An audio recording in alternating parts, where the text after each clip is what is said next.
আসসালামু আলাইকুম রহমতুল্লাহি বরকাতুহু। অনেক প্রিয় ভাই বোনের কলিজে আগাল লাগে যখন ইসলামী ব্যাংক নিয়ে কথা বলি।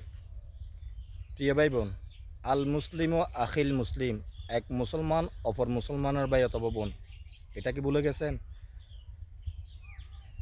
ম্যানেজমেন্টের দায়িত্বে পেয়ে, ক্ষমতা পেয়ে যখন আপনি মুসলমানের ক্ষতি করবেন, তখন তো আপনারও উচিত এর বিরুদ্ধে কথা বলা। কিন্তু সেটা না করে আপনি আপনার মতামতটা অন্যজনের কাছে জোর করে চাপিয়ে দেওয়ার চেষ্টা করতেছেন। এটা কিন্তু ইসলাম সমর্থন করে না। ইসলামের গতিতে চলবে। মনে রাখবেন, মহান আল্লাহ সকল মানুষকে সহ্য আর ধৈর্য ক্ষমতা দেয় না।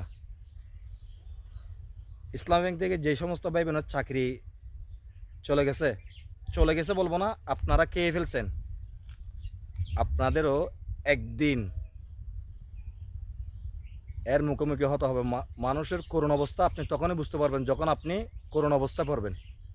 মানুষের করুণ অবস্থা আপনি তখনই বুঝতে পারবেন যখন আপনি করুণ অবস্থার মুখোমুখি হবেন, বাস্তবিকভাবে আপনি ফেস করবেন, তখন আপনি বুঝতে পারবেন। এর আগে কখনো বুঝতে পারবেন না, কারণ আপনি তো সেই অবস্থার মুখোমুখি হন নাই।